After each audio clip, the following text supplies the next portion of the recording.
sitting here with Rich Raspantini, the broker owner of HomeSmart, Premier Living Realty, correct? Correct. Started out in Williston Park?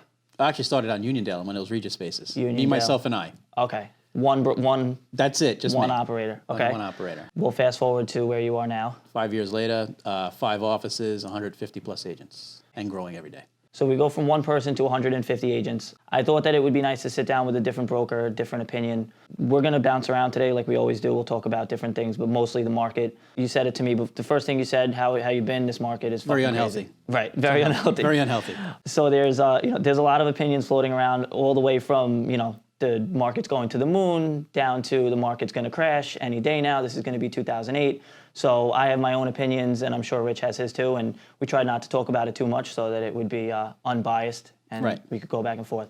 You have 150 agents, so you probably see things from the buy side, the list side, the falling apart side, the I can't find a house, I've been looking for 8 years.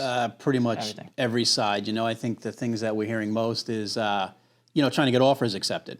And we were talking a little bit about it before about, appraisal waivers, right? What does that even mean to people? Agent asks, can you waive the appraisal? This guy's only putting 5-10% down. Did they even ask for proof of funds if he agrees to waive the appraisal? Well, the best is if your client waives the appraisal, we'll give him the house. We'll give him the house, right. So all he hears is, if that's what I have to do, I'll do it. Right. And then if you can explain to me later what that means, yeah, right. I'd like to know. Exactly, when he's got to come up with another $100,000 to right. buy the house. Which you were saying, you just seen a sale in Bayshore for $100,000 more than... $150,000 more in Bayshore than the asking price. Than the asking price. Which is crazy. All right, so what most people don't understand with an appraisal is that it's nothing to be scared of. You just have to understand it and know whether or not you have the capability to waive the appraisal. Right. Right? So you have two people. I tell this to people all the time. You have two people. You have the people that are putting down more than what they have to, that have the ability to waive either some or all of the appraisal, and then people that are putting down just enough to qualify that don't. Right. And it's basically that simple. Right. I think, in this crazy market, it's, as you know, interest rates being where they are, it makes sense to waive an appraisal right now because who knows what interest is going to be 3 years from now, right? It's still, you might be paying $100,000 more for a house today, but... Over 30 years. Over 30 years, but in 3 years from now, your monthly payment could be more if the interest rates go to 4.5-5%, which, in my opinion, is a much healthier market when you have interest rates at that high, right. at that level than they are today. The interest rates right now are just way too low. Too low. And it's just the demand is too high. The demand is way too high. And do I think it's going to be a crash? No, I don't think it's going to be a crash. It's not going to be 2008 all over again. The difference between now and then, I think people are shopping monthly payments now. They're not shopping house prices. Because of the interest rates. Because of the interest rates. The opposite used to happen where they would shop, the price of the house because the interest rates were 5-6%. Yeah. It's very, very different now. People are just looking at their monthly payment. Yeah. Which, and you almost can't blame them because we live in an area where the rent is more expensive than the mortgage sometimes. Absolutely. So if you're going to say the house is too expensive, yeah, but how do you justify not buying if renting the same house costs you the same or more and you're not benefiting at all from owning it, whether it's tax breaks or mortgage interest or anything? People don't realize that. I think, 30% of your mortgage is going back in your pocket every month? Or depending on your tax bracket. Sure. Right. People, with the tax write-offs and everything else, a lot of people don't realize that, So I tell that to people all the time. So the way that we say it is your mortgage interest is one of your only tax shelters. It's the only thing that's subsidized by the government, or one of the only things. So without owning a business or without having, a child tax credit, you pretty much get a standard deduction, and that's it. That's it. Right? Now, if you pay $30,000 a year in mortgage interest and you're in a 40% tax bracket, you're going to get back $12,000 of that. Yeah, right, if that's the math, yeah. And right. $12,000 of that is $1,000 a month. $1,000 a month. Plus the principal that you build in the house. Yep. Plus the equity that you build in the house. Exactly. And God forbid you have an apartment or a basement apartment that's generating income, you could eventually, if you add everything together, you're almost living for free if you do it the right way. Do it the right way, yep. And that's not to say that that's how you have to do it, but it is to say, if you're trying to rent a whole house and you can afford to get into something to buy. And then you got the people that there's no inventory, right? Why is there no inventory? Because people that now that can't sell because they got nowhere to go. Right, because if they sell high, they have to buy high. They have to buy high. Right. So the only ones really selling right now, the people that are just moving out of state. I know a few. Yeah, and so do I. Yeah. So those are the ones that are really selling. I'm moving Florida, North Carolina, South Carolina, right? Because it's just so much cheaper there. They're not going to go from a $500,000 house in Nassau County to a $700,000 house all the way out east in Suffolk County. It doesn't make any sense for them, You know who is doing that, though? Well, they're not coming from a $500,000 house, but people in the city. Yeah, the people in the city. And that is, I think, the biggest driving factor of what's happening right now. The city's a disaster. And in Long Island, when you see like who would pay $600,000 for a 2-bedroom house in Babylon? Someone from the city. Right. Who's been paying $10,000 a month for a 1-bedroom apartment and isn't allowed to eat food inside of a restaurant anymore. Right. That's it. They're in Long Island. So a lot of them are second homes. So if they do, I mean, these people have so much money. Right. One of the realtors I work with listed a house in West Babylon, $420,000, and sold it for $485,000 cash. It's a 2-bedroom house. Right. I have a 6-bedroom house in West Babylon, Right. and it wasn't worth $480,000 when I bought it 3 months ago. Right. So, or 3 years ago, I should say. Right. Just put it on the market. I thought about it. You need an agent? I know one personally very well. Yeah, you do. No, that's actually fun. So that's how we met each other, actually. I did real estate for about a year or two. I bounced from an exit to a Charles Ruttenberg, and then Charles Ruttenberg had a similar structure, but arguably not the same support. And when I met Different Rich, model. Different model. Yeah, different model. Oh, right. We're a full service model, then really, well. No, you're right. And they slide. They slides transaction, scale of transactions are fixed, right?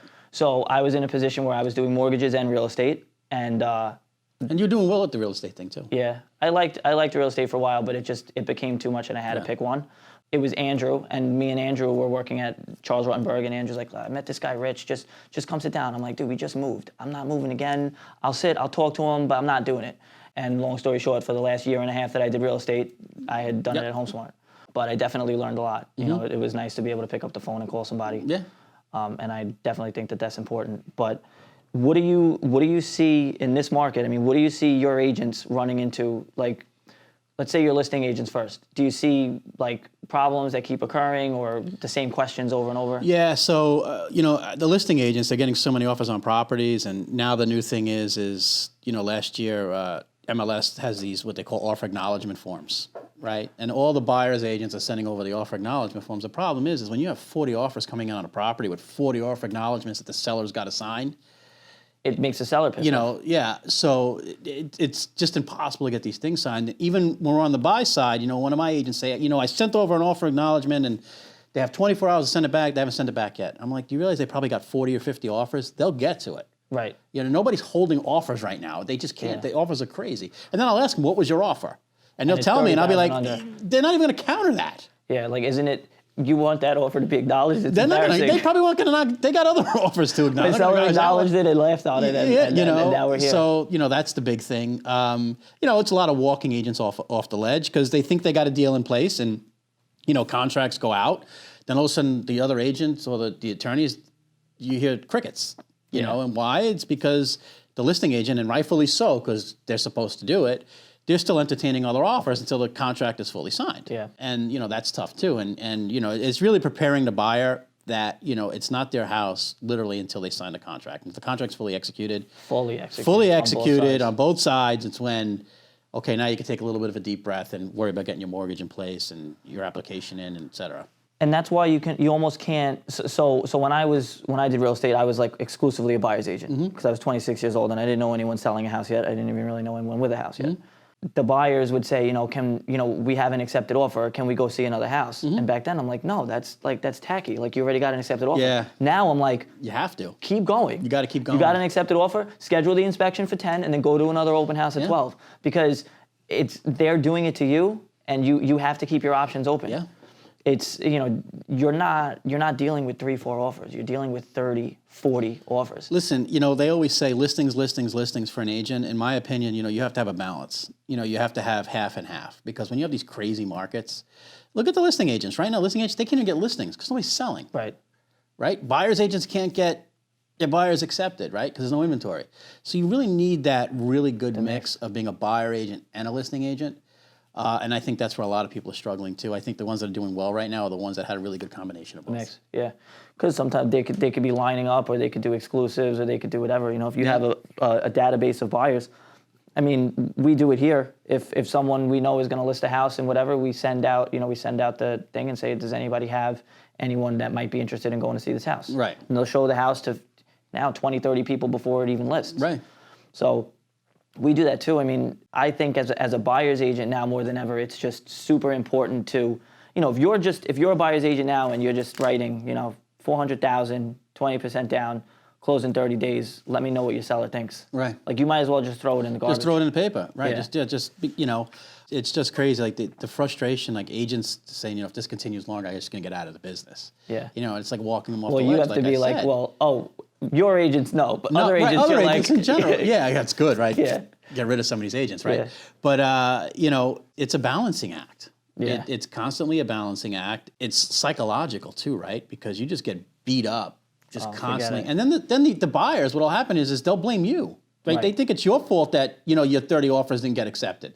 The sellers blame you when the appraisal comes in short. The buyers blame you when something doesn't get accepted, and they're wondering if you're doing your job well or not. And then sometimes you are, and you're like, I know and it always feels like it's either a really good day or a really bad day. Yeah. Like you never have an accepted offer and a problem with the deal. You get an accepted offer that gets shafted from you. One of your deals is falling apart. One of your clients is talking to somebody else. It all happens like on the same day. Right. Those are the days you want to quit. Yep. And I see it every day. Yeah. And it's part tough. of the business. It's part of the business. It's tough. But you know what? It's gonna shift. And when it shifts, the ones that hung through it, they'll be better for it. Yeah.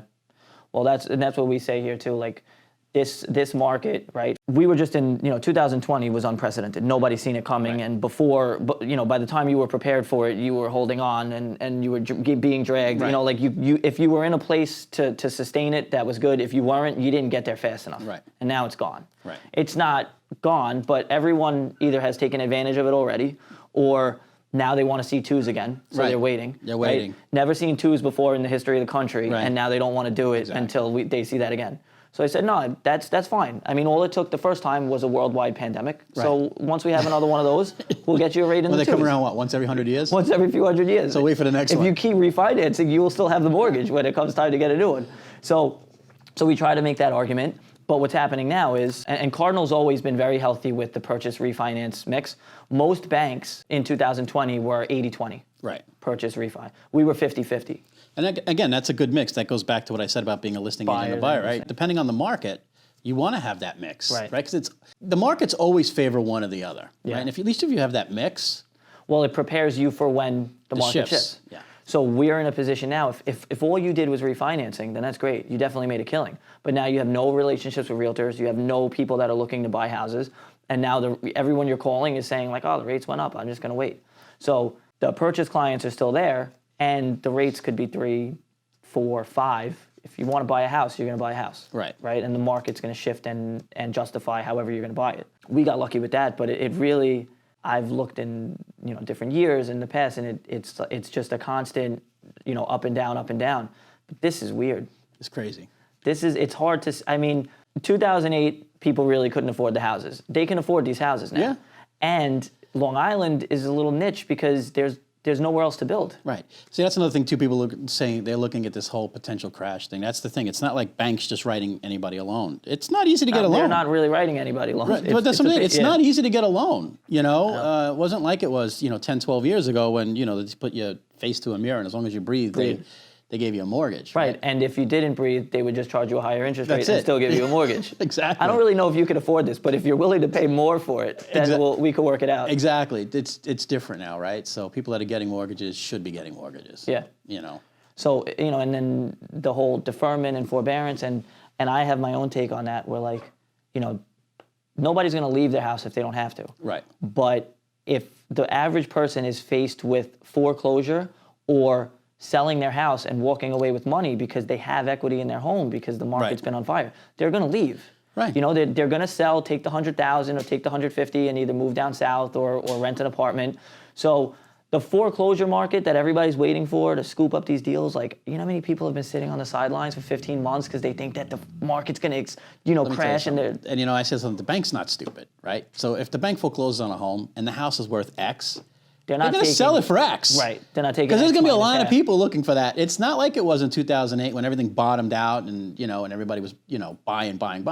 It's different now. I get calls all the time. I want a short sale. I want a foreclosure. I'm like, why? Oh, I want to save 20%. It doesn't work that way. Well, good luck. Nobody owes more on their house now than what it was worth in the first place. Well, 10 years ago I bought a short sale and I got a great deal on it. Well, that was 10 years ago. Yeah. It doesn't happen anymore. because I always, whatever I'm in the middle of doing for myself, I'm always talking about it. And I was a barber before I did this. So I bought a short sale for my first house. Right. And it took me 16 months to close. Right. So anybody who knew me or sat in my chair knows everything that I went through. They were probably so sick of it. If I didn't cut good hair, they would have stopped talking to me. That's how bad it was. And I know people, I always tell people too, even if they really, really have their heart set on a short sale foreclosure, I tell them, they got to have a strong stomach for that, because there's going to be so many ups and downs. You can get to the day before closing, and I've seen it. I've been on the other side of that deal where we got to the day before closing and the deal wouldn't close because the current tenant or whoever it was decided to start a lawsuit.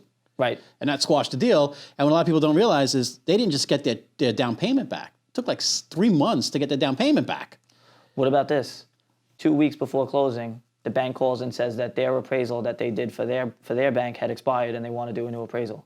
So they do a new appraisal and it appraises $40,000 higher than when you were originally in contract. So they ask you for another $40,000. Yeah. That's what happened to me. That's crazy. And I called my loan officer. I would have paid anything for the house. I called my loan officer and he said your debt to income is holding on for dear life. It's living on a prayer. You can't pay more for this house if you wanted to. So I was so fed up at that point. I mean, there was nothing more than I wanted, but I responded to the email. I told them exactly what happened. I said, whatever it is, my debt to income apparently is no good, and I can't pay anything more for this house, and I'm going to have to back out of the deal. Mm-hmm. And they came back and they said, never mind, we'll sell it to you. Right. They were just trying to see if they can get a squeeze you for a little bit more. Nowadays, that was not a bluff. They were like, I'd be like, sure, because now we're going to get 100 more. Yeah, yep. They'll do anything to get out of contract. And that's, buyers are trying to play hardball now in contract, and they're like, oh, well, I'm going to tell the sellers to get the COs. You realize that in 30 days, the seller can leave this contract and get $30,000 more for this house. Right. For God's sakes, close the deal. Right. And stop acting like, they're getting advice from their parents who bought a house 25 years ago. Or the buyer, gets an inspection form because the toilet's running. What I mean? I want $500 off because the toilet's running. And then the listing agent takes it and goes to the next buyer and says, are you willing to waive this? And exactly. Say, yeah. You want to do an inspections for an FYI only, don't expect, to come back and look for any repairs. It's just not going to happen. Yeah. I compare it to like the PS5s or the Xboxes on Christmas. Yeah. Like you see the way people fight for those when there's only one left in the store. This is what's happening. Or even like the digital one, right? That nobody wants, but they're still buying them. They'll still take it, and then they got to put some work into it. They got to put a hard drive on it. You're in a weird market. But again, like you said, the interest rates are 2% lower than historically average. So over the course of 30 years, you're going to pay $100,000 less for a house that costs $100,000 more right now. The only scary thing is that if the values don't hold or the rates do go up, then you're negative equity or whatever you want to consider. But in New York, I just don't see it. Even if it's negative equity, like I said, they still could afford the monthly payment. Right. But and what else New York has that a lot of other places don't have is cash buyers. Cash buyers, and the fact that they can't kick you out for 100 years, which is another joke. But trust me, I know. But so in New York, right, like when the rates are this low, the cash buyers who have all this money saved and they think that they're God, it's not as appetizing for them because someone will get a mortgage for 3% and they'll offer these people what they want. These cash buyers come in this market like 40,000 under. Tell them we'll go 40,000 under cash. No one cares about your cash. Nobody cares. The appraisals are fine, and these houses are going for, these sellers want that extra $50,000, $60,000 because they have to go buy something else for $50,000, $60,000 more than what it's worth. So in a market when the rates hit 6%, 7%, that's where the cash offers stand out because people can't afford the monthly payments anymore. So I think that New York specifically, especially with New York City money on Long Island, if this turns into a higher interest rate environment, the cash offers will still reign. Yes. And and the prices in New York are not going to bottom out like the middle of the country or somewhere that's not as desirable. Right. So that's like my take, and everybody's like, yeah, but still, it's a crash coming. Okay. Whatever. What do I know? I don't have a crystal ball. Yeah. I try not to I always say this is my opinion, this is what I think is going to happen, but you could sit two financial advisors who've been doing this for 50 years across the table from each other, and they'll argue. Sure. For the rest of the day. So, I mean, other than that, the accepted offers we were talking about, I mean, instead of just writing offers, what would you suggest realtors do in this market? The realtors will make sure that they have a good loan officer. Okay. Right? Like you do, right? You send out an email to verify the assets of each of these buyers. If you're watching for any tips at all, if you're working with a loan officer in this market, make sure the loan officer is involved past handing you a pre-approval letter, right? They could or should be on the email. They could or should be reaching out to the listing agent I mean, if you have a buyer that's putting 25, 30% down, it says they have an 800 credit score in the email, you might not need to make contact with the listing agent. Right. But if it's a 5% down conventional offer, it won't hurt to reach out to the listing agent and say, in this area, I haven't had trouble with appraisals. They are putting down 5%, but they have the money for the closing costs. They're not going to need a seller concession. Right. Seller concession right now is a bad word. You can do a seller concession. It's just not even, and that's another thing. Some loan officers, new loan officers in the business are just set, there's other ways around a seller concession. Right. There's lender credits for higher interest rates. Right. I don't want to say talk people into. I explain to people all the time. If I could qualify you for a 3% interest rate, but I could give you a 4.5% interest rate, and there's enough credit behind that to cover all your closing costs, that might be your best bet in this market. Right. Because that might mean $200 or $300 a month for you until it's time to refinance. But your other option is just never getting a house. Right. When was the last time you seen a seller concession offer accepted? Oh my God. Do you remember? No. A year ago, maybe. Yeah, it's impossible. So the problem is we all know appraisals are already coming in short as it is. You add on a seller concession and then you require the value of that house to appraise for the above market value of the offer plus the appraisal price. Any listing agent that knows what this means is not accepting this offer. And if they don't and they accept this offer, you're going to end up back at the They're table. probably either double ending it or the house has got some issues. And Or they some need to serious unload it. issues. So yeah. Right. That's where you see it. So like my advice, if you're going to ask for a seller's concession, go right to the MLS and just filter out houses that have been on the market for 3 years. Right. That's going to be where you start. You want a house that for some reason has not sold to everybody Ones that's that's looked not at sitting it. like this. Sitting sideways. And then you need a $20,000 concession to level out the house. And that'll be fine. Nothing that's been listed for 7 days. Don't go to an open house with a seller concession. And then you need to start explaining to people, well, not as realtors, but as loan officers, we need to start explaining to people like, yeah, your mother and father told you to never touch your retirement account because it's an asset and it grows. But A, so does your house, and B, that's your only option now. Right. You take half of what's in your retirement to help you cover closing costs, and now your house is appreciating the same way that your 401k was, and you're not the only person out here asking for someone to cover the sales tax, Right. which is basically And it's what not you're doing. 1975 anymore where houses are $180,000. Right. And The down payment on FHA loans, the down payment is not as expensive as the closing costs. Right. The closing costs are 10 times out of 10 more expensive than the down payment. Right. Because New York State charges 1% sales tax. Right. 1% mortgage tax. Yeah. And then by the time you add in the title insurance and the escrow for property the taxes, county fees. they went from $300 to $1,000. They're like, yeah, we're raising. That was the biggest jump I've ever seen. We're gonna go from $300 to $1,000. Like, who came up with that number? Why wasn't it 2,000? Or I tell you, we get freaking destroyed over here. Yeah, we get crushed. Why anybody still lives in this state, I have no idea. We were talking about in Florida. So in New York, just so I'll give you a realistic situation of getting into contract on a house in New York. You go see the house, you put in an offer, your offer gets accepted. Now you have to schedule the inspection, right? You schedule the inspection, and the seller is still showing their house. Yep. You finish the inspection, you tell them you want to sign contracts, they tell you they have another person that they want to sell the house to. Yep. They raise your offer $20,000, they send out the contracts, your attorney doesn't let you sign, he says there's some stuff he wants to change, he changes some stuff, he sends it back. They found somebody else that they want to buy the house. The contract gets killed. You get called back in a week. You still want to buy the house, you have another house that you're looking for. It could take 3 to 4 weeks in New York to get into contract, and even in this market, I've seen it take 2-3 weeks. Yeah. The attorneys are just as bad. I mean, and never work with an attorney that has an AOL email address. I was going to see where you were going with that, but I could get behind that. AOL or Opt Online. Opt Online, Another tough right? one. Yeah. So, But you got to, I mean, above all else, a real estate attorney. a real estate attorney, not your brothers who Uncle, he'll do it for $500 who is a divorce attorney, Right. or he does drunk driving, or he's a criminal, right? But he could handle real estate. But he can handle real estate because everything real estate is easy. And you know what? Maybe it is. But here's another thing people don't understand. A real estate transaction is not meant to be adversarial. So when you put a divorce attorney into a real estate transaction, he's looking to fight for stuff. Right. This is not a fighting thing. Right, that's what the contract is for. Right. The only arguments at all should be before the contract. Right. That's what the contract is for. Right. Set the terms, set the agreements, and now we all play by those rules, and there shouldn't be any arguments. Right. It's like, would you go to a cardiologist for a nose job? Right?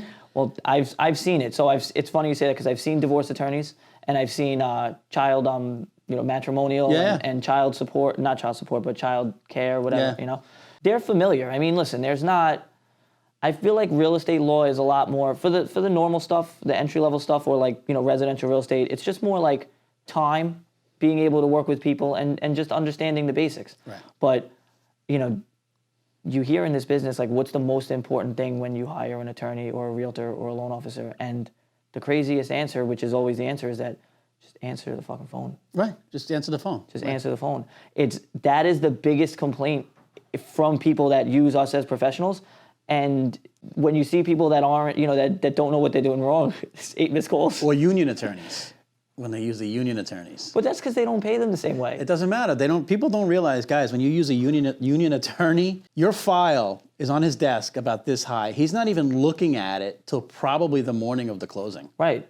Because they pay those union attorneys a flat fee. Probably $500. Right, 40% of what you would normally get paid. So those, if you had 6 buyer clients and one of them was paying you 40% of what your other ones were, that would be the one you'd be least likely to rush for. What do they say? You think a professional is expensive? Try hiring an amateur. An amateur. Right? Yeah. Yep. We were just talking about problems that arise or costs that arise when you hire someone who might not know what they're doing the way that they say. These realtors and loan officers, they have to understand these terms and what they mean and what they could cost you or whether or not you're willing to pay them. We were saying if you're shopping with 20 or 25% down and you're not waiving an appraisal contingency, that's just as much of a problem as someone who's putting down 5% and is. Because that's your strength. Right. You have the ability to cover the difference if an appraisal comes in short. Right? Right. I feel like we should do this a little more often. We should, right? We don't get together enough. No, I know. We'll put Rich's information and my information in the bios, and our guys will do what they do. And if you guys have any questions in the comments or in the DMs, that's where we answer everything. It's been a pleasure. Rich, This is awesome, brother. thank you for All coming. right, man.